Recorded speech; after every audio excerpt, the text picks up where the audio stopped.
हमने last lecture में पढ़ा कि बैटरी जब डिस्चार्ज होती है, बैटरी जब डिस्चार्ज होती है तब का जो इक्वेशन था, वो ये था V is equal to E minus IR, यानी कि जो टर्मिनल पोटेंशियल डिफरेंस है किसी भी बैटरी के अक्रॉस वो हमेशा EMF से क्या होता है, कम होता है। हाँ, और उस वक्त अगर हम मान ले कि बैटरी क्या हो रही है, डिस्चार्ज हो रही है, बैटरी का डिस्चार्ज हो रही है तो करंट ऐसे फ्लो हो रहा है, ये बैटरी का पॉजिटिव है और बैटरी क्या है, नेगेटिव है। ऑलराइट, तो हमने देखा कि जब बैटरी डिस्चार्ज होती है तो बैटरी क्या करती है, बैटरी एनर्जी सप्लाई करती है, और हमने बार बार भी ये कहा है कि बैटरी ये एनर्जी का सोर्स है और ना कि चार्ज का सोर्स। ऑलराइट, हाँ, तो बैटरी किसका सोर्स है, बैटरी एनर्जी का सोर्स है। ऑलराइट, तो अब देखिए कि मैंने माना कि करंट ऐसे फ्लो हो रहा है, अब अगर करंट ऐसे फ्लो हो रहा है तो चार्ज भी ऐसे ही फ्लो हो रहा होगा। ऑलराइट, हाँ, तो यहाँ पोटेंशियल क्या था, मान लो ये है तुम्हारा बैटरी का, ये है बैटरी का जो ये है, एक सेकेंड ना, ये है बैटरी का EMF E।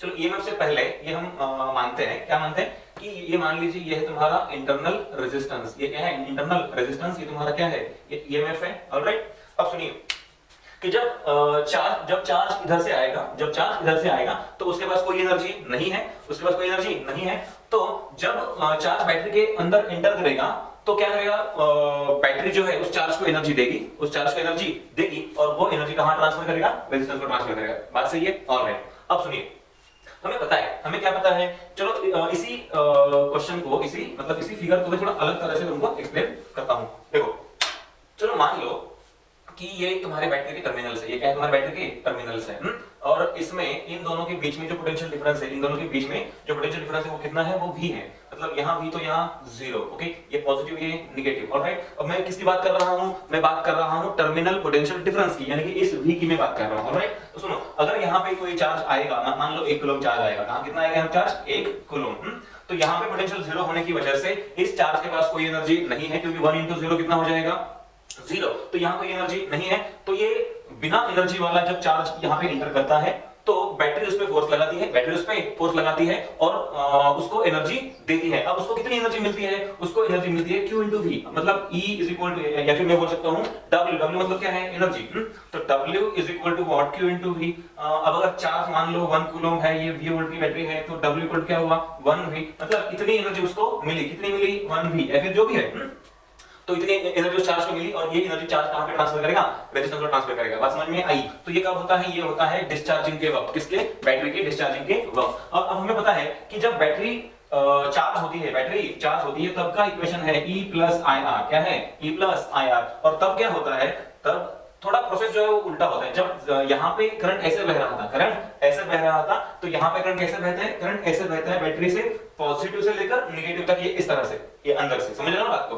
तो यहाँ करंट ऐसे बहता है, क्योंकि इस बार बैटरी सोर्स का काम नहीं कर रही है, बैटरी लोड बन चुकी है। ओके, नाउ सी, तो करंट ऐसे बहेगा, अगर करंट भी ऐसे बहेगा तो चार्ज भी ऐसे ही बहेगा, तो मान लो कि यहाँ से चार्ज आया Q, कितना चार्ज आया Q, हम यहाँ पे भी Q ही लिख सकते थे, कोई बड़ी बात नहीं थी। देखो एक बार इसी क्वेश्चन को, इसी एग्जांपल को दोबारा देखते हैं। मान लो यहाँ पे चार्ज आया Q कूलम, कितना चार्ज आया Q कूलम, तो Q कूलम, Q into 0 मतलब 0, तो इस Q के पास कोई एनर्जी नहीं है, तो ये बिना एनर्जी वाला चार्ज यहाँ पे एंटर करेगा, और यहाँ जो पोटेंशियल है V, तो ये बैटरी का पोटेंशियल है, तो यहाँ पे आने से उसकी एनर्जी कितनी हो जाएगी, QV, कितनी हो जाएगी, QV, और ये एनर्जी ऊपर जाके ट्रांसफर करेगा। अब सुनिए, जब बैटरी चार्ज हो रही है, मान लो तुम्हारे बैटरी का टर्मिनल पोटेंशियल डिफरेंस कितना है, V है, तो यहाँ V, इसका मतलब यहाँ पे क्या होगा, 0। ओके, और यहाँ पे Q चार्ज एंटर कर रहा है, कितना, Q चार्ज एंटर कर रहा है। चलो तो सुनो कि यहाँ पे Q into V, मतलब एनर्जी कितनी है इस चार्ज की,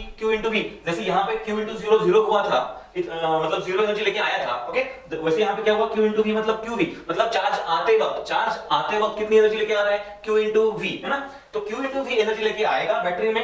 अब देखो यहाँ पोटेंशियल 0 है, तो फिर Q into 0 कितना हो जाएगा, 0, मतलब देखो QV minus 0 equal to QV, ये थी उसकी इनिशियल एनर्जी, ये उसकी फाइनल एनर्जी, तो ये क्या हुआ, चेंज इन एनर्जी। तो ये QV एनर्जी कहां चली गई, ये QV एनर्जी बैटरी में स्टोर की गई एनर्जी के फॉर्म में, समझ में आ रहा है। हाँ, देखो यहाँ इस केस में क्या हुआ, इस केस में मतलब चार्ज ने बैटरी से एनर्जी ली, ओके, और इस केस में चार्ज ने बैटरी को एनर्जी दी। ऑलराइट, हाँ, तो बैटरी सोर्स और लोड दोनों तरह से काम कर सकता है। जो बैटरी सोर्स और लोड दोनों बन सकती है उसे हम कहते हैं रिचार्जेबल बैटरी। ओके, तो यहाँ इस केस में बैटरी ने क्या किया, इस केस में बैटरी ने एनर्जी मतलब चार्ज ने बैटरी को एनर्जी दी, और इस केस में बैटरी ने चार्ज को एनर्जी दी। ऑलराइट, हाँ, तो ये हमने लास्ट लेक्चर में देख लिया। और हमें एक फॉर्मूला और पता है कि डिस्चार्जिंग के वक्त कब डिस्चार्जिंग के वक्त जो करंट का फॉर्मूला है वो ये है I is equal to E divided by R plus R। इसमें क्या है, E is the EMF of the battery, R is the external resistance and small r is the internal resistance। Okay, तो जितना हमको इस बारे में पढ़ना था हमने पढ़ लिया। चलो आज हम एक नया पॉइंट देखेंगे जिसका नाम है किरचॉफ्स वोल्टेज लॉ। क्या नाम है उसका? किरचॉफ्स वोल्टेज लॉ, या फिर इसी को हम कह सकते हैं किरचॉफ्स लूप लॉ। क्या कह सकते हैं? Kirchhoff's loop law. तो हेडिंग डाल दो किरचॉफ्स वोल्टेज लॉ। कैसा law? Voltage law, Kirchhoff's voltage law, या फिर इसी को हम कह सकते हैं लूप लॉ। क्या कह सकते हैं? लूप लॉ, मतलब किरचॉफ्स वोल्टेज लॉ या फिर किरचॉफ्स लूप लॉ, दोनों एक ही नाम है, वैसे कोई फर्क नहीं है। सुनिए, जैसे हमने किरचॉफ्स करंट लॉ पढ़ा था, क्या पढ़ा था? Kirchhoff's current law. वो क्या बताता है? तो किरचॉफ्स करंट लॉ हमको बताता है कि किसी भी जंक्शन पे, ठीक है, आने वाले और जाने वाले इन सारे करंट्स का जो नेट समेशन है वो कितना होता है? जीरो। अगर हम सही ढंग से बताना चाहे तो हम ऐसे बोल सकते हैं the net summation of all the currents at a junction is zero, और I can say the algebraic sum of all the currents at a given junction is always equal to zero. और ये जो rule था, कौन सा वाला? Kirchhoff's junction law, ये base था चार्ज कंजर्वेशन पे। किस पे? चार्ज कंजर्वेशन पे। ऑलराइट, तो पहले हम ये पढ़ते हैं किरचॉफ्स वोल्टेज लॉ है क्या, और फिर हम ये देखेंगे कि ये लॉ किस बात पे डिपेंड है। ऑलराइट, तो चलो सुनो कि मान लीजिए मेरे पास ये ऐसे दो बैटरीज हैं। एक बैटरी है जिसका ईएमएफ है E1, जिसका ईएमएफ कितना है? E1, उसका इंटरनल रेजिस्टेंस R1। फिर मेरे पास एक दूसरी बैटरी है जिसका इंटरनल रेजिस्टेंस है R2 और जिसका ईएमएफ है E2 कितना है? EMF E2। ये ऐसे मेरे पास दो बैटरीज है। चलो देखो, और यहां पे लगा हुआ है एक्सटर्नल रेजिस्टेंस R। चलो एक बार देखते हैं। We have two batteries of EMF E1 and E2। ये बैटरी E1, ये बैटरी E2, इसका इंटरनल रेजिस्टेंस R1, इसका R2, एंड ये लगा है तुम्हारा एक्सटर्नल रेजिस्टेंस R। चलो देख लेते हैं। मान लो ये जो पॉइंट्स है मैं इनको नाम देता हूं, ये A, ये पॉइंट B, ये पॉइंट C और ये पॉइंट क्या है? D। ऑलराइट, देखो ये बैटरी कैसे करंट बहाना चाहती है? ये ऐसे, है ना? ये कोई भी बैटरी क्या चाहती है? कोई भी बैटरी चाहती है कि उसके बाहर करंट कैसे बहे? पॉजिटिव से नेगेटिव की तरफ, मतलब यहां से स्टार्ट होगा और ये ऐसे फ्लो होगा, और यही तो यहां से जो करंट निकलेगा वही करंट यहां पे जाने वाला है और ऐसे वापस आने वाला है। मतलब यहां करंट का कोई चेंज नहीं है, तो जितना करंट यहां से निकलेगा वही करंट यहां से पूरे सर्किट में पास होगा। चलो मान लेते हैं यहां से करंट कितना पास हुआ? I। ऑलराइट, और वही करंट यहां से यहां भी आएगा। ऑलराइट, तो यहां भी करंट कितना है? I। ऑलराइट, नाउ सी, ये बैटरी ऐसे करंट बहाना चाहती है और ये बैटरी भी ऐसे ही करंट बहाना चाहती है। देखो ये है उसका माइनस, ये माइनस, ये प्लस, यहाँ पे ये प्लस, ये माइनस। बात समझ में आई? Alright, okay. ये बैटरी ऐसे करंट बहाना चाहती है और ये बैटरी भी ऐसे ही करंट बहाना चाहती है, ये ऐसे। ऑलराइट, मतलब दोनों बैटरीज जो है वो क्या कर रहे हैं? एक दूसरे को सपोर्ट कर रहे हैं। ऑलराइट, अब सुनिए, चलो मैं यहां से स्टार्ट करता हूं। मतलब मुझे इस पॉइंट का जो पोटेंशियल है ना, मैं वो पहले लिख देता हूं। चलो पहले देख तो लो क्या कर रहा हूं मैं। देखो ये है पॉइंट A, ओके, और यहां का पोटेंशियल है VA। कितना है यहां का पोटेंशियल? VA। तो सुनिए, ये पॉइंट है A जहां का पोटेंशियल कितना है? VA। लिख दिया। अब सुनो, मुझे नहीं पता कितना पोटेंशियल है, कम है, ज्यादा है, छोटा बड़ा, मुझे बिल्कुल नहीं पता। मैंने क्या कर दिया, इस पॉइंट का पोटेंशियल मैंने यहां पे लिख दिया, वो कितना है? A है। ऑलराइट, और मैं क्या करने वाला हूं, ये ऐसे घूम के, देखो ये ऐसे क्लॉकवाइज घूम के मैं फिर यहां पे आने वाला हूं। ऑलराइट, तो या फिर चलो मैं एक बार तुमको यहां पे लिख देता हूं, for loop A B C D A। क्या कर रहा हूं मैं A से निकलकर फिर A के पास वापस आ रहा हूं। तो for loop A B C D A I can write, देखो तो VA ये यहां का पोटेंशियल है। ऑलराइट, अब देखो हमने शायद पिछले लेक्चर में या उससे पहले लेक्चर में पढ़ा था कि जब हम बैटरी से गुजरेंगे, अगर माइनस से प्लस गुजरेंगे तो तो क्या करेंगे, हम बढ़ाएंगे उस पोटेंशियल को। ओके, तो A से जब मैं जा रहा हूं B की तरफ, तो पहले मुझे मिली बैटरी और जा रहा हूं मैं कैसे? माइनस से प्लस। तो माइनस से प्लस मतलब बढ़ेगा, तो क्या होगा? ये प्लस E1। ऑलराइट, नाउ अब कौन मिला? अब मिला इंटरनल रेजिस्टेंस। यहां से करंट कितना फ्लो हो रहा है? I। और हमें पता है कि अगर हम करंट की दिशा में जाएंगे, करंट की दिशा में जाएंगे तो ये देखो ये R1 है, तो मैं बोल सकता हूं कि ये पॉजिटिव ऑफ द रेजिस्टेंस है और ये क्या है? Negative of the resistance. समझ में आ रहा है? अगर मैं करंट की दिशा में जाऊंगा तो यहां कितना ड्रॉप होगा? IR 1 और प्लस से माइनस जा रहा हूं इसलिए घटेगा, मतलब क्या होगा IR1। ओके, तो मैं A से B आ गया। अब देखो B से C, B से C के बीच में कोई बैटरी नहीं है और कोई रेजिस्टेंस भी नहीं है, तो यहां ना कोई ड्रॉप होगा और ना ही कोई एडिशन होगी। अब आ रहा हूं मैं C से D के बीच में। देखो C से D आते वक्त पहले कौन मिला, रेजिस्टेंस मिला। देखो ये है R2, ये क्या है तुम्हारा R2। अगर करंट ऐसे बह रहा है तो ये हुआ प्लस, ये क्या हुआ माइनस, यानी कि यहां कितना ड्रॉप होगा, यहां ड्रॉप होगा IR2, ये माइनस IR2। ऑलराइट, और फिर मुझे क्या मिली, अब मुझे फिर मिली बैटरी। बैटरी में कैसे जा रहा हूं मैं, बैटरी से जाते वक्त माइनस से प्लस मतलब बड़े मतलब प्लस E2। ऑलराइट, अब चलो नीचे आ जाओ, मतलब B मतलब CD हो गया। अब आ रहा हूं मैं D से A। क्या यहां भी करंट I ही है ना, यहां करंट I है, ये पॉजिटिव ये नेगेटिव, तो यहां कितना ड्रॉप होगा, यहां ड्रॉप होगा I इनटू कैपिटल R। तो यहां मैं लिख लेता हूं, ड्रॉप हो रहा है ना, तो ये minus I into capital R is equal to, अच्छा सुनो, क्या मैं A से निकला था, ये ऐसे A से B, B से C, C से D और फिर D से A, मैं A पे ही वापस आया। अगर मैं A पे ही वापस आया तो मैं जहां पे वापस आया वहां का पोटेंशियल अब फिर से किसके बराबर है, A के बराबर है। तो यहां पे मैंने फिर से लिख दिया is equal to what, VA। देखो ये यहां का VA, यहां का VA क्या हुआ, कैंसिल। अब मैं इसको दरअसल ढंग से लिखता हूं, देखो ये A1 ये A2, इनको साथ में लिखते हैं, A1 प्लस A2। ऑलराइट, देख लो, तो ये रहा E1 प्लस E2, फिर है minus IR1 minus IR1 minus IR2 and बाद में है minus I into R is equal to what, 0। समझ में आया। अब देखिए यहां पे हो क्या रहा है, ये E1 E2 क्या है, इस लूप में लगे हुए सारे EMF, ये E1 E2 क्या है, इस लूप में लगे हुए सारे EMF, और ये minus IR1 minus IR2 minus IR, ये सारे क्या है, ये है potential differences across all the resistances in the loop. पहला लूप माइनस IR1, दूसरा फिर मतलब पहला रेजिस्टेंस माइनस IR1, दूसरा माइनस IR2, तीसरा ये माइनस IR, मतलब सारे ये हमने कवर कर लिए। अब सुनिए इसको जरा एक और तरीके से लिखते हैं, ये E1 प्लस E2 को मैंने ऐसे ऐड कर लिया और फिर प्लस लिखा, वैसे है माइनस पर मैंने लिखा प्लस IR1 ये minus IR2 minus I into R equal to what, 0। देखो ये क्या है, ये है सारे EMF का सम, ये क्या है सारे EMF का सम, और ये क्या है सारे पोटेंशियल डिफरेंसेस का सम, सारे पोटेंशियल डिफरेंसेस का सम। मतलब किसी एक लूप में अगर तुम किसी एक मतलब दिशा में चले जाओ, ओके, किसी एक लूप में हम ट्रैवर्स करें एक ही दिशा में, मतलब ऐसे क्लॉकवाइज तो क्लॉकवाइज, ऑलराइट, हाँ, तो किसी एक लूप में अगर हम कंटिन्यूअसली सेम डायरेक्शन में ट्रैवर्स करें तो हम और वहीं पे वापस आए तो हम कह सकते हैं कि उस लूप के सारे EMFs और उस लूप के सारे पोटेंशियल डिफरेंसेस, इनका जो समेशन है वो कितना होता है, वो होता है इक्वल टू 0। तो किरचॉफ्स लॉ को मैं शॉर्ट में ऐसे लिख सकता हूं, समेशन ये क्या है, साइन सिग्मा, इसको क्या बोलते हैं, समेशन मतलब सम, सबका सम। तो समेशन ऑफ ऑल EMFs, सारे EMFs का sum, plus summation of all the IR मतलब क्या है, सारे पोटेंशियल डिफरेंसेस। देखो एक बार, summation of all the EMFs plus summation of all the potential differences in a given loop traverse in the same direction is always equal to what, 0। और यही क्या है, यही है हमारा किरचॉफ्स वोल्टेज लॉ। तो एक बार सुन लो, what does Kirchhoff's voltage law tells us।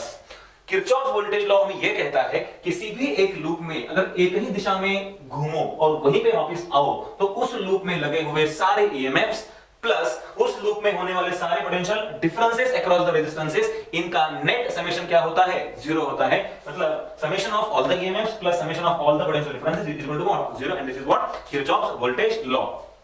अच्छा, अब ये किरचॉफ्स वोल्टेज लॉ किस चीज पे बेस्ड है, जैसे किरचॉफ्स करंट लॉ बेस्ड था चार्ज कंजर्वेशन पे, वैसे किरचॉफ्स वोल्टेज लॉ बेस्ड है एनर्जी कंजर्वेशन पे। किस पे, एनर्जी कंजर्वेशन पे। कैसे, चलो तुम बताता हूं। मान लो कोई चार्ज, ठीक है, कोई चार्ज ए पॉइंट से एनर्जी लेके निकला, पता नहीं कितनी एनर्जी उसके पास है, हमें नहीं पता, तो ए चार्ज मतलब ए पॉइंट पे उस चार्ज के पास मान लो कुछ एनर्जी है। अब एग्जैक्टली कितनी है हमें पता नहीं है, उसका काम ही नहीं है, तो मान लो कुछ एनर्जी यहां से लेके निकला, तो यहां पे क्या हुआ, ये में है ना, तो यहां पे एनर्जी ऐड हुई, फिर यहां पे सब्ट्रैक्ट हुई, फिर यहां पे सब्ट्रैक्ट हुई, यहां पे फिर ऐड हुई, यहां पे फिर सब्ट्रैक्ट हुई। मतलब यहां से जो एनर्जी लेके निकला था चार्ज, उसमें कभी ऐड हुआ, कभी सब्ट्रैक्ट हुआ, एंड जो भी हुआ, बट फिर वापस कहां पे आया, ए पे ही आया। मतलब ये पूरा चक्कर लगाते समय ए के पास पहले जितनी एनर्जी थी अब भी उतनी ही एनर्जी है पूरा घूम के आने के बाद। ऑलराइट, मतलब अगर कोई चार्ज किसी एक लूप में घूम के वहीं पे वापस आ जाता है तो उसकी एनर्जी में कोई चेंज नहीं होता। देखो ये क्या है, ये है चेंज इन द एनर्जी। ये क्या होना चाहिए था, ये होना चाहिए था चेंज इन द एनर्जी। हाँ, तो एक बात हम मतलब ध्यान में रखेंगे क्या, कि जब कोई भी चार्ज किसी लूप में पूरा घूम के वहीं पे वापस आता है तो उसकी एनर्जी में कोई चेंज नहीं होता, और इसी का मतलब क्या है, एनर्जी कंजर्वेशन। ऑलराइट, अच्छा इसको ना एक और तरीके से भी हम समझ सकते हैं। अब ये तुमको समझ में आया है, इसको एक और तरीके से हम समझ सकते हैं कैसे, जरा देखो इधर देखो। अब ये तो हमने लूप लॉ तो पढ़ लिया, बट इसको समझाने के लिए मैं तुमको कुछ एक एग्जांपल दूंगा। मान लो कि मेरे पास एक चार्ज है Q1 और इसकी जो इलेक्ट्रिक फील्ड है, ये क्या है, इसकी इलेक्ट्रिक फील्ड, इसके सराउंडिंग में इसकी इलेक्ट्रिक फील्ड है, और यहां पे एक दूसरा चार्ज है Q2। ऑलराइट, ऑब्वियसली ये चार्ज इस पे फोर्स लगाएगा, क्योंकि ये चार्ज इसकी इलेक्ट्रिक फील्ड में है, तो जाहिर सी बात है ये चार्ज इस पे फोर्स लगाएगा। ऑलराइट, हाँ, तो जब फोर्स लगेगा तो कुछ ना कुछ तो डिस्प्लेसमेंट होगा, और अगर डिस्प्लेसमेंट होगा तो कोई वर्क डन भी होगा। हाँ, बट हमने देखा है कि जब कोई चार्ज, ठीक है, जब कोई चार्ज ऐसे, मान लो ये Q2 ऐसा ऐसा ऐसा ऐसे ऐसे घुमा और फिर यहाँ पे वापस आया। देखो ये Q2 है ना, ये Q2 ऐसे ऐसे ऐसे घुमा और फिर यहाँ पे इसी पॉइंट पे वापस आया। सुनो, तो इस चार्ज पे किया गया हुआ वर्क डन, इस चार्ज पे किया गया हुआ वर्क डन, ये डिपेंड करता है कि ये चार्ज Q2 पहले कहां पे था, वहां का पोटेंशियल क्या था, और दूसरी बात ये बाद में कहां पे है फाइनली, और वहां का पोटेंशियल कितना है, इस पे डिपेंड करता है। तो Q2 तो भाई पहले भी यहां था और बाद में भी यहां पे है, इसका मतलब इस यहां का इस ये जो पॉइंट है, इस पॉइंट का पोटेंशियल पहले जितना था अभी भी उतना ही है, मतलब पोटेंशियल में कोई बदलाव नहीं है। और अगर पोटेंशियल में कोई बदलाव नहीं है तो इस Q2 के, ठीक है, इस Q2 के ऐसे गोल गोल घूम के यहां वापस आने से इसकी एनर्जी में भी कोई बदलाव नहीं हुआ। अगर एनर्जी में कोई बदलाव नहीं हुआ तो जो हमने वर्क, मतलब जो भी ये घूम फिर यहां पे आया, ऐसा करने के लिए कोई वर्क नहीं हुआ, या फिर किया गया हुआ वर्क डन क्या है, जीरो है। समझ आया? हाँ, और जो इलेक्ट्रोस्टैटिक फील्ड है क्या है, इलेक्ट्रोस्टैटिक फील्ड ये कंजर्वेटिव फोर्स फील्ड है। कैसी फील्ड है, कंजर्वेटिव फोर्स फील्ड, मतलब यहां वर्क डन पाथ पे डिपेंड नहीं करता, यहां वर्क डन डिपेंड करता है उसके पोजीशन पे। किस पे डिपेंड करता है, पोजीशन पे। तो पोजीशन तो पहले भी ये थी और बाद में भी क्या है, ये है। ओके, तो यहां वर्क डन हुआ कुछ नहीं हुआ, मतलब जीरो। ये ऐसे यहां पे भी ए से निकल के फिर ए को आने में जो किया गया वर्क डन है वो कैसा है, जीरो। और ये जो स्टेटमेंट है ये वही बताता है कि चेंज इन द एनर्जी और the work done is what, zero. और ऐसा क्यों है, क्योंकि इलेक्ट्रोस्टैटिक फील्ड की वजह से ही वो चार्ज मूव हुआ। और इलेक्ट्रोस्टैटिक फील्ड ये कैसी फील्ड है, कंजर्वेटिव फोर्स फील्ड है, जहां पे वर्क डन पाथ पे डिपेंड नहीं करता। और अगर कोई चार्ज घूम फिर के वहीं वापस आए तो किया गया हुआ वर्क डन क्या होता है, जीरो होता है, मतलब there is no change in the energy. कोई वर्क नहीं तो कोई एनर्जी भी बदलेगी नहीं। ऑलराइट, हाँ, तो ये हुआ किरचॉफ्स वोल्टेज लॉ, जो क्या कहता है, summation of all the EMFs plus summation of all the potential differences across all the resistances is equal to what, zero. तो ये हुआ हमारा किरचॉफ्स वोल्टेज लॉ, जो बेस्ड है एनर्जी कंजर्वेशन पे। किस पे, एनर्जी कंजर्वेशन पे। ऑलराइट, हाँ, तो अब हम चालू करते हैं कॉम्बिनेशन ऑफ सेल्स। क्या चालू करते हैं, कॉम्बिनेशन ऑफ सेल्स। चलो लिख लो, नया हेडिंग डाल दो, combination of cells, combination of cells. हमने पहले लेक्चर में देखा था, कौन सा, सेल और बैटरी को जब हम इंट्रोड्यूस कर रहे थे तब हमने देखा था कि cell is a source of energy, जहां पे केमिकल रिएक्शन होती है, और वो रिएक्शन मतलब उस केमिकल रिएक्शन से जो एनर्जी बनती है वो क्या करते हैं, वो हम चार्ज को प्रोवाइड करते हैं, चार्ज उसको मतलब पूरे सर्किट में ट्रांसफर करता है। और जो कॉम्बिनेशन ऑफ सेल्स है, जो कॉम्बिनेशन ऑफ सेल्स है, हम उसको कहते हैं बैटरी। ओके, मतलब एक के बाद अगर हम ऐसे बहुत सारे सेल जोड़ दें तो वो जो कॉम्बिनेशन बना उसे क्या कहेंगे हम, बैटरी। तो आज हम पढ़ने वाले हैं कॉम्बिनेशन ऑफ सेल्स। तो पहला कॉम्बिनेशन जो है वो है सीरीज कॉम्बिनेशन।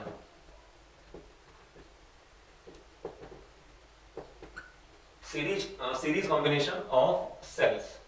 देखो, हमने लास्ट लेक्चर में पढ़ा था कि हम कभी भी बैटरीज को रैंडमली नहीं जोड़ते, मतलब बड़ी बैटरी के साथ में छोटी बैटरी या फिर छोटी के साथ में बड़ी बैटरी, हम ऐसा नहीं जोड़ते। हम अक्सर जब भी बैटरीज को सीरीज या पैरेलल में जोड़ते हैं तो कंपेरेबल बैटरीज को जोड़ते हैं। मतलब ऐसा नहीं कि 100 वोल्ट की बैटरी के साथ में 2 वोल्ट की बैटरी जोड़ दी। ओके, ऐसा नहीं करते हम। मतलब मैक्सिमम क्या कर सकते हैं, 20 वोल्ट की बैटरी के साथ 15 की बैटरी जोड़ दी, या फिर 2 वोल्ट की बैटरी के साथ 3 वोल्ट की बैटरी जोड़ दी, ऐसा कर सकते हैं, बट बहुत ज्यादा डिफरेंस नहीं होता।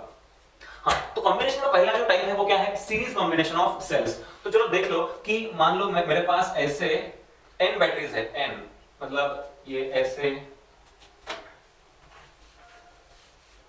देखो ठीक है, मेरे पास ऐसे बहुत सारे बैटरीज हैं।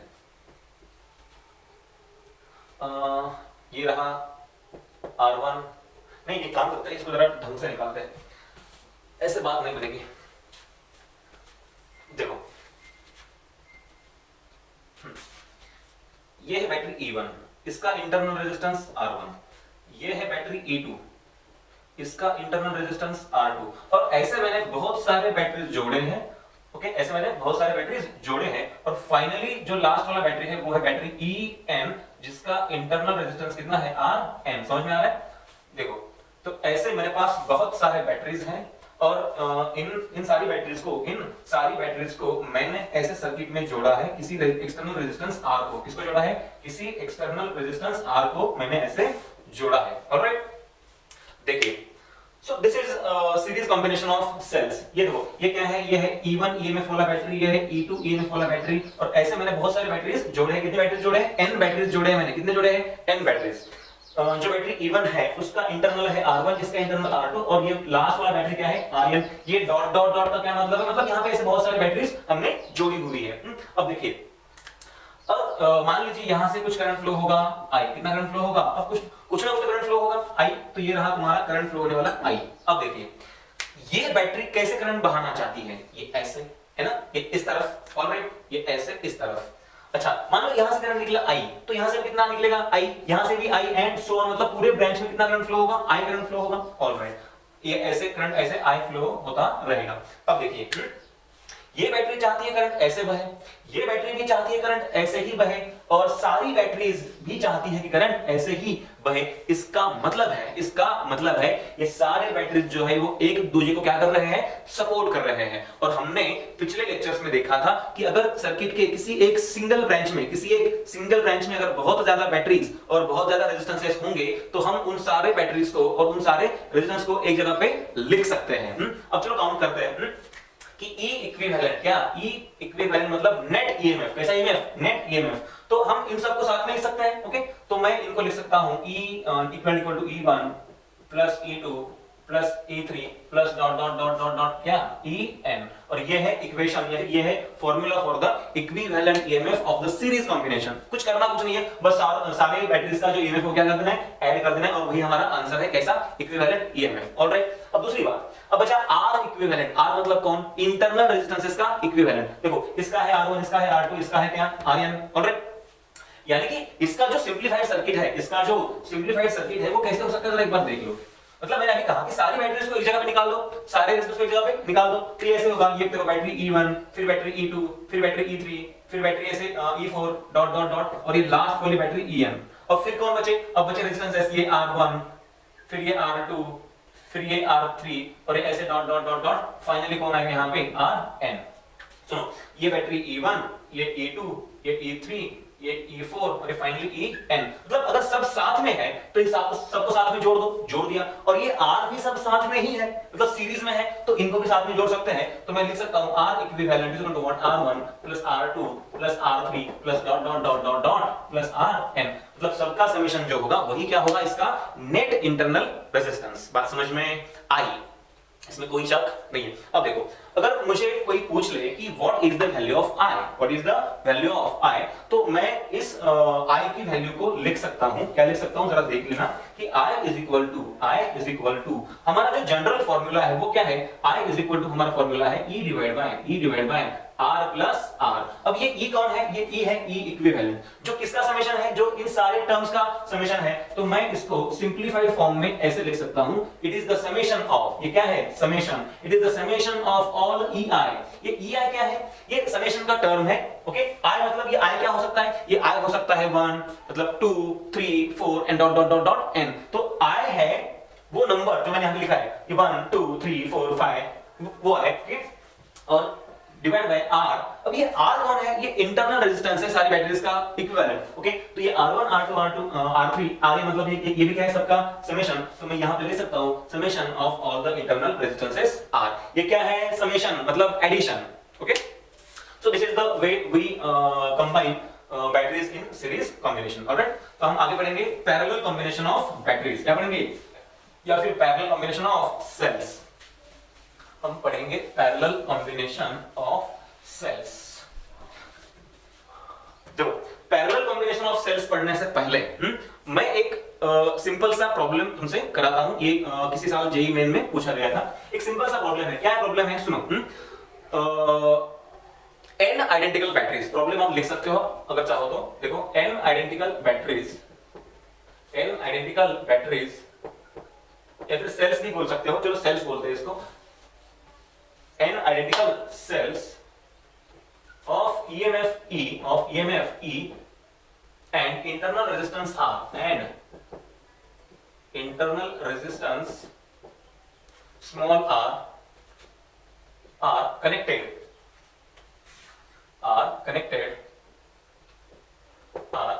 in series, okay, out of which m cells are reversed,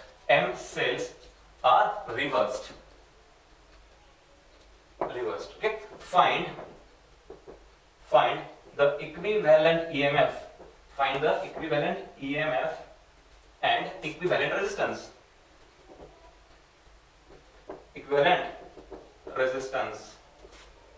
of the combination। देखो सवाल क्या है? सवाल ये है n identical cells of EMF E and internal resistance R small r are connected in series, out of which जिनमें से m cells are reversed, उनको रिवर्स कर दिया गया, मतलब पोलैरिटी उनकी चेंज कर दी गई।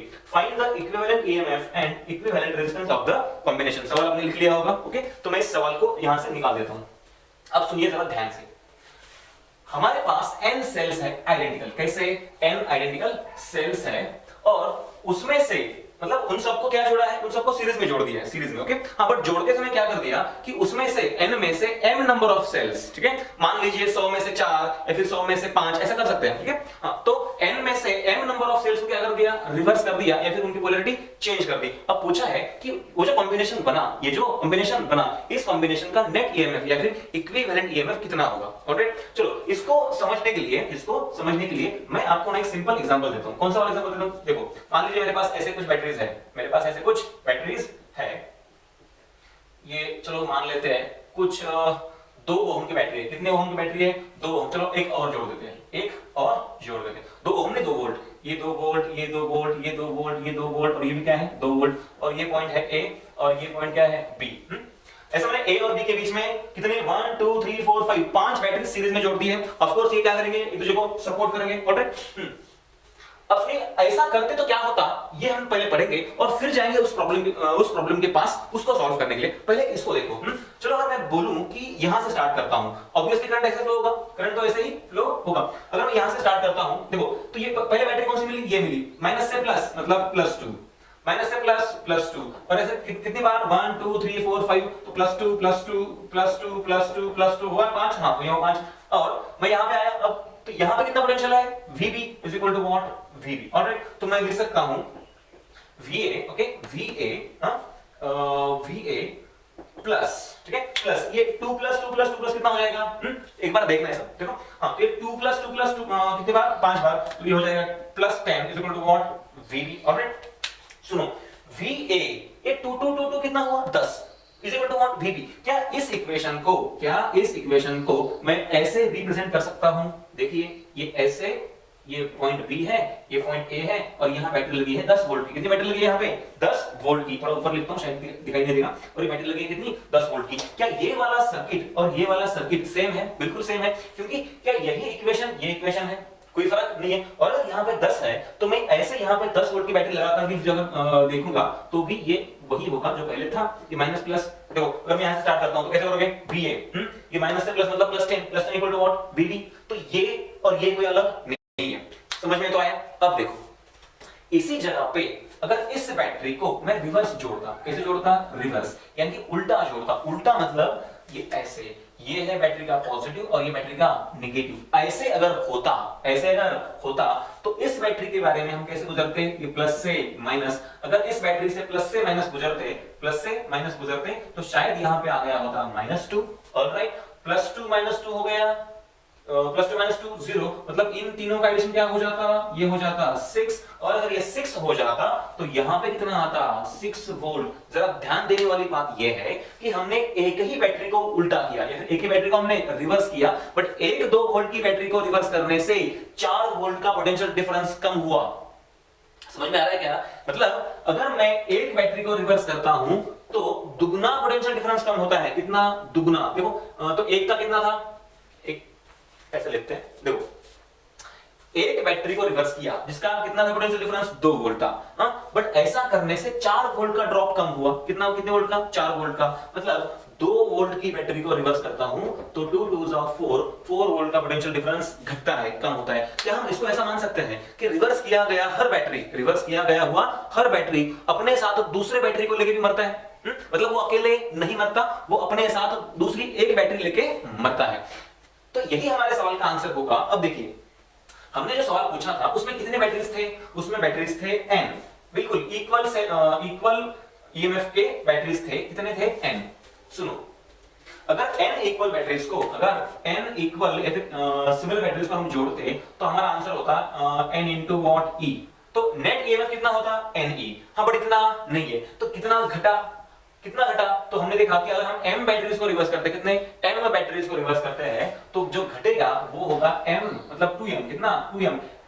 ओके, एक को रिवर्स करने से दो का लॉस हो रहा है ना, तो अगर m को रिवर्स करेंगे तो 2m का लॉस होगा, तो ne माइनस 2me इतना पोटेंशियल घटेगा। तो आंसर आएगा n minus 2m into what e। This is the net EMF of the combination जो हमको पूछा गया था। समझ में आया? अब देखो बैटरी की पोलैरिटी चेंज करने से उसका जो इंटरनल रेजिस्टेंस है वो तो चेंज नहीं होगा, मतलब वो अभी भी उतना ही होगा जितना पहले था। तो इस केस में इंटरनल रेजिस्टेंस उतना ही रहेगा जितना पहले था। ओके, मतलब बैटरीज को रिवर्स जोड़ो या फिर कैसे भी जोड़ो सीरीज में, उससे कोई फर्क पड़ने वाला नहीं है। इंटरनल रेजिस्टेंस तो अब देखो R इक्विवेलेंट अभी कितना रहेगा? n R, मतलब R जो था उसका n टाइम्स होगा। ओके, और ये तुम्हारा E इक्विवेलेंट कितना है? ये E इक्विवेलेंट। समझ में आया? चलो हाँ, तो अब हम पढ़ते हैं पैरेलल कॉम्बिनेशन ऑफ सेल्स। क्या पढ़ते हैं? Parallel combination of cells. देखो पैरेलल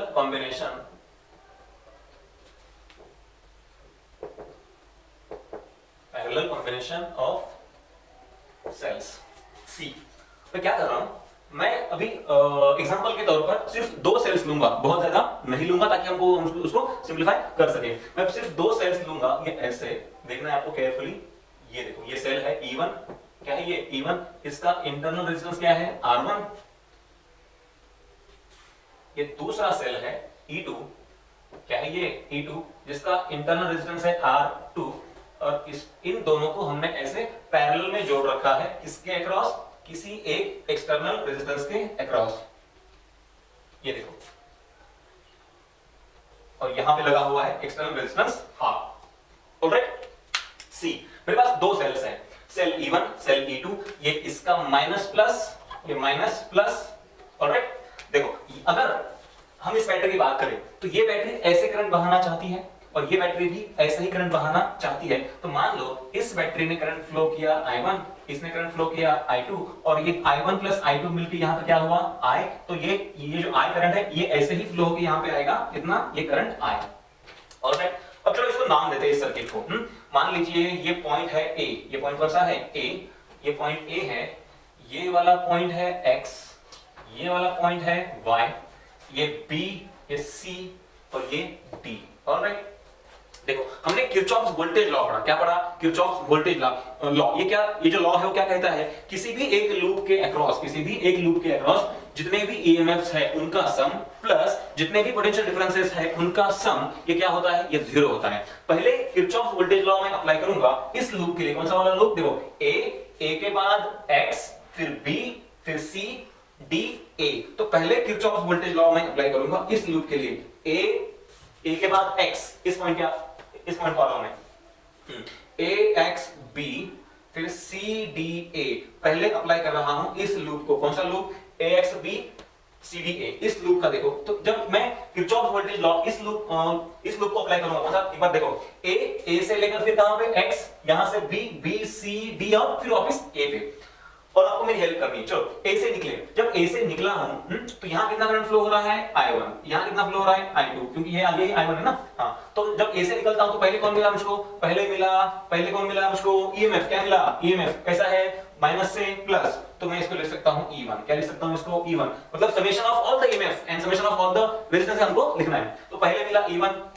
अब देखो ये है अपना रेजिस्टेंस जहां से करंट फ्लो हो रहा है। अब हायर से लोअर फ्लो होगा ऑब्वियसली, मतलब यहां जो ड्रॉप होगा वो होगा IR1। सॉरी I1 R1 कितना होगा, करंट I1 है ना, तो यहां कितना ड्रॉप होगा, I1 R1। तुमको पता है रेजिस्टेंस का ये प्लस है और ये माइनस है ना, ये प्लस माइनस, अगर प्लस से माइनस जाओ तो पोटेंशियल डिफरेंस क्या कर देना है, माइनस कर देना है। फिर तो A से X आया, अब x से b कोई रेजिस्टेंस नहीं है, कोई ईएमएफ नहीं है, तो ड्रॉप भी नहीं होगा। फिर b से c कुछ नहीं है, फिर c से d, हाँ c से d कितना करंट फ्लो हो रहा है, स्मॉल i। तो यहां इसका मतलब इस रेजिस्टेंस का पॉजिटिव वैल्यू क्या हो गया, नेगेटिव। तो IR पॉजिटिव से नेगेटिव, मतलब यहां कैसे होगा, माइनस। तो ये minus IR is equal to और फिर ये माइनस IR, और फिर ये कहां पे आ गया, और ये घूम फिर के फिर कहां पे आ गया, इस A पॉइंट पे आ गया। मतलब घूम फिर के अगर A पॉइंट पे आता हूं तो सारे ईएमएफ और सारे इंटरनल मतलब सारे पोटेंशियल डिफरेंस इसका सम क्या होता है, 0। ओके, अब यही अप्लाई करना है इसके लिए, A Y के लिए। इसलिए देखो ये यहां से A, फिर ये Y, फिर B C D A, तो A Y B C D A, इस लूप को अप्लाई करना है किरचॉफ वोल्टेज लॉ। कैसे अप्लाई करेंगे, देखो A से निकले, पहले कौन मिला, ईएमएफ, माइनस से प्लस यानी कि E2 प्लस E2। फिर रेजिस्टेंस के अक्रॉस ऐसे करंट फ्लो हो रहा है I2, मतलब यहां पे माइनस I2 और ये R2। यहां कोई ड्रॉप नहीं है, यहां भी कोई ड्रॉप नहीं है। अब यहां पे ड्रॉप हो जाएगा C से लेकर D तक, यहां करंट फ्लो हो रहा है I, रेजिस्टेंस से R, तो यहां पे ड्रॉप होगा I into R equal to what, 0। समझ में आ रहा है। तो मेरे पास ऐसे दो इक्वेशन बने हैं। ओके, अब देखो इनको लिखते जरा ढंग से। तो ये है E1, ये E1, तो ये टर्म्स उधर जाएंगे, तो बन जाएंगे ये प्लस I1 R1 और ये प्लस, हाँ plus I1 R1 plus IR। Okay, इसको इस पूरे इक्वेशन को मैं R1 से डिवाइड करता हूं, किससे, स्मॉल r1 से। अगर स्मॉल r1 से डिवाइड करूं तो ये बन जाएगा E1 by small r1 is equal to I1 plus IR divide by small r1। ये हमारे काम का है जिसको हम आगे यूज करेंगे। इसको बॉक्स कर लो, लिख लो। नाउ इसको भी मैं कैसे लिख सकता हूं, इसको भी मैं ऐसे लिख सकता हूं, E2 इज इक्वल टू इधर फ्रेम में देगा, हाँ, E2 is equal to what, ये I2 R2, E2 is equal to what, I2 R2 plus IR, alright, plus IR। हाँ, यानी अगर मैं इसको भी R2 से डिवाइड करूं, तो मैं इसको लिख सकता हूं E2 by R2 is equal to what, I2 plus IR divide by R2। समझ में आया। तो ये हुआ हमारा इक्वेशन नंबर 2। अब इसको और इसको लेके हम क्या करेंगे, सिंपलीफाई करेंगे। इन दो इक्वेशंस को हम आगे सिंपलीफाई करेंगे। देखिए, तो ये है I1, ये क्या है I1 और ये क्या है I2। इन दोनों को अब ऐड करते हैं, क्या करते हैं, ऐड। अगर इन दो इक्वेशंस को ऐड कर दूंगा तो I1 प्लस I2, देखो यहां से आया I1, यहां से गया I2, तो दोनों मिलके क्या हुआ I, मतलब I1 प्लस I2 क्या हो जाएगा I। तो दोनों इक्वेशंस को ऐड करता हूं तो ये मिलेगा मुझको E1 by R1 plus E2 by R2 is equal to ये I1 प्लस I2 क्या हो जाएगा, स्मॉल I। और यहां पे देखो, यहां पे IR है, यहां पे IR है, तो IR मैं कॉमन निकाल सकता हूं। IR कॉमन निकाला, बचा 1 by R1 plus 1 by R2। समझ में आ रहा है।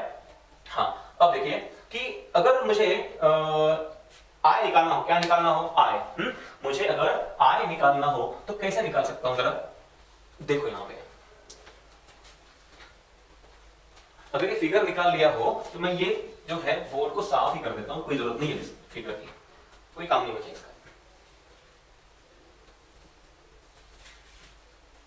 देख लो, यहां तक हो गया, ऑलराइट, ये तुमने लिख लिया है। अब सुनो, ये E1 by R1 plus E2 by R2 is equal to I, यहां भी है, यहां भी है, मैंने I को कॉमन निकाल लिया, क्या बचा 1 plus capital R in bracket 1 by R1 plus 1 by R2, ये ऐसे बचा है ना, ये ऐसे यहां पे बचा। तो I की वैल्यू क्या लिख सकते हो, तो I की वैल्यू लिख सकते हो this quantity divide by this quantity, है ना। तो ये आ जाएगा E1 by R1 plus E2 by R2 और इसके नीचे ये पूरा ब्रैकेट जो कितना है 1 plus R in bracket 1 by R1 plus 1 by R2। ठीक है, चलो आगे देखते क्या होता है। सी ये I इज इक्वल टू, अब क्या करते हैं ऊपर और नीचे इसी एक टर्म से डिवाइड करते हैं। ऐसा करने से कोई फर्क नहीं पड़ेगा। हम करते हैं ना कि मान लो ये a है ये b है और a को x से और b को भी x से डिवाइड कर दिया तो कोई फर्क नहीं पड़ता है, वैसे करने वाले हैं। तो ऊपर नीचे हम किसी एक टर्म से डिवाइड करेंगे और किस टर्म से डिवाइड करेंगे, हम डिवाइड करेंगे 1 by r1 plus 1 by r2 से। सुनिए जरा, तो ये e1 by r1 plus e2 by r2 इसको मैं डिवाइड करने जा रहा हूं 1 by r1 plus 1 by r2 से। समझ में आ रहा है? तो I इज इक्वल टू, ये मैं ऐसे इसको डिवाइड कर रहा हूं। देखो ये पहले से मौजूद था, ये जो टर्म है ये पहले से मौजूद था, मैंने इस टर्म से उसको डिवाइड किया। अब देखो यहां 1 के नीचे, मतलब अगर इस पूरे टर्म को मैं डिवाइड करने वाला हूं तो इसको भी करूंगा और इसको भी करूंगा। जब इसको करूंगा तो ये उसके नीचे आ जाएगा और जब इसको करूंगा तो ये वाला टर्म क्या हो जाएगा, कैंसिल हो जाएगा। तो यहां आएगा 1 by r1 plus 1 by r2 plus जब इसको डिवाइड करूंगा तो ये क्या हो जाएगा, ऑटोमेटिकली कैंसिल, मतलब क्या बचेगा r, क्या बचेगा r। अब देखो ये हो जाएगा इक्वल टू, अब जरा ढंग से लिखते हैं, e1 by r1 plus e2 by r2 upon 1 by r1 plus 1 by r2 और नीचे ये जो है ये क्या हो जाएगा, देखो R2 plus R1 divide by R1 R2, ये R1 R2 ऊपर चला जाएगा तो ये R1 R2 divide bye R1 plus R2 और ये प्लस क्या है, कैपिटल R। क्या हम इस इक्वेशन को हमारे नॉर्मल इक्वेशन से कंपेयर कर सकते हैं? यस, कर सकते हैं। कैसे? हमारा नॉर्मल जो इक्वेशन है करंट का क्या है, E divide by capital R plus small r। देखो हमारा करंट का जो नॉर्मल इक्वेशन होता है वो क्या होता है, E divide by capital R plus small r। ये E क्या होता है, ये E होता है EMF या फिर हम बोलते हैं उसको नेट EMF। तो क्या नेट EMF की वैल्यू इस क्वांटिटी ने ले ली है, ये जो ऊपर वाला क्वांटिटी है इस क्वांटिटी ने ले लिया है, और R की जगह पर तो R जैसे के तैसे मौजूद है, तो ये R क्या था, ये R था इंटरनल रेजिस्टेंस और इसकी वैल्यू इसने ले ली है, इसकी वैल्यू इसने ले ली या फिर इसकी जगह इसने ले ली। इसका मतलब ये जो क्वांटिटी है ये सीरीज कॉम्बिनेशन के इंटरनल रेजिस्टेंसेस का कॉम्बिनेशन है या फिर ये उसका रिजल्टेंट है। क्या है, R1 into R2 divide bye R1 plus R2। और हमें पता है कि ये कब मिलता है, ऐसा मिलता है पैरेलल में, और ये बिल्कुल लॉजिकल है। अगर दो बैटरीज पैरेलल में जोड़ देंगे तो उनके जो रेजिस्टेंसेस होंगे वो भी कैसे होंगे, वो पैरेलल में ही होंगे, तो उनका जो फॉर्मूला होगा वो भी कैसा होगा, पैरेलल वाला ही होगा, और वो वैसा है नहीं। तो हमारे लिए फॉर्मूले क्या बने, तो हमारे लिए फॉर्मूले बने E इक्विवेलेंट, क्या E इक्विवेलेंट या फिर नेट EMF, क्या नेट EMF। तो नेट EMF का फॉर्मूला बना, क्या बना, तो नेट EMF या फिर E इक्विवेलेंट तो फॉर्मूला बना, देखो E1 क्या है, E1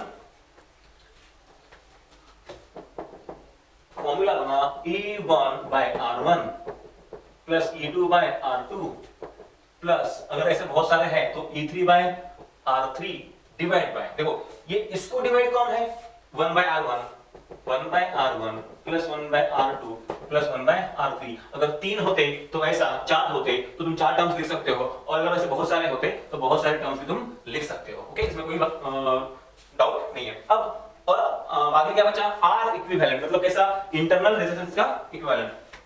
तो वो आएगा R equivalent equal to what, वो आएगा स्मॉल r1, कितना आएगा, small r1 into small r2 divide by small r1 plus small r2, ठीक है ना।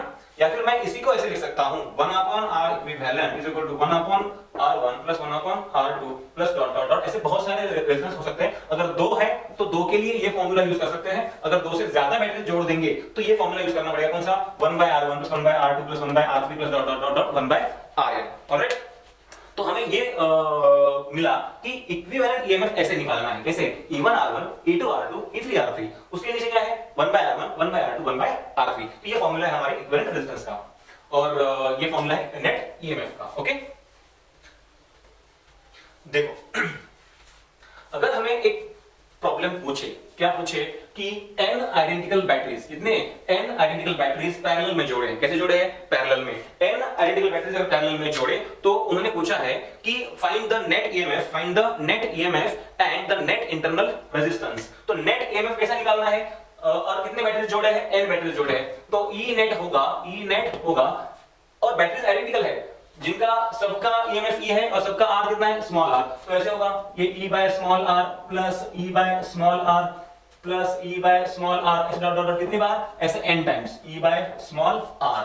अब नीचे क्या आएगा? वही मतलब 1 by r plus 1 by r plus 1 by r plus dot dot dot 1 by r, ऐसे कितनी बार? n times. तो ऐसे अगर n टाइम्स लिख दूंगा तो इसका आंसर क्या हो जाएगा? n into e by r, और इसका भी आंसर क्या हो जाएगा? n into 1 by r। देखो ये r क्या हो जाएगा? कैंसिल, ये n क्या हो जाएगा? कैंसिल। तो e नेट कितना मिला? तो e नेट मिला e, कितना मिला? सिर्फ e। और हमने पहले देखा था जब सीरीज में जोड़ते थे n बैटरीज को तो नेट मिलता था ne, और जब उतने ही बैटरीज को हम पैरेलल में जोड़ते हैं तो नेट मिलता है E। मतलब पैरेलल में बैटरीज जोड़ने से ईएमएफ में चेंज नहीं होता, मतलब जो नेट ईएमएफ है उसमें चेंज नहीं होता। तो नेट ईएमएफ कितना मिला? E। अब बताना है कि व्हाट इज R इक्विवेलेंट। तो R इक्विवेलेंट क्या होगा? वो होगा 1 by R plus 1 by R plus 1 by R, मतलब ऐसे ये ऐसे 1 बाय R इक्विवेलेंट। ओके, तो plus 1 by R plus 1 by R है ना, ऐसे कितनी बार? ऐसे n time dot dot dot 1 by R। कितने टाइम्स है? n, तो ये हो जाएगा n into 1 by r, तो हमारा आंसर आएगा n divided by r। एक फायदा हुआ बैटरीज को पैरेलल में जोड़ने से, बैटरीज को देखो ये 1 by r इक्विवेलेंट, मतलब r इक्विवेलेंट कितना होगा? वो होगा r divided by n। तो क्या हम ये कह सकते हैं कि बैटरीज को पैरेलल में जोड़ने से इंटरनल रेजिस्टेंस घटता है? यस, इंटरनल रेजिस्टेंस घटता है। ऑलराइट, तो इस तरह से हम बैटरीज को सीरीज और पैरेलल में जोड़ सकते हैं। ऑलराइट, तो आज के लिए इतना काफी है। अगले लेक्चर में हम सीरीज कॉम्बिनेशन या फिर पैरेलल कॉम्बिनेशन के एक दो और प्रॉब्लम्स पढ़ेंगे और बाकी बाद में। Alright, thank you, good bye.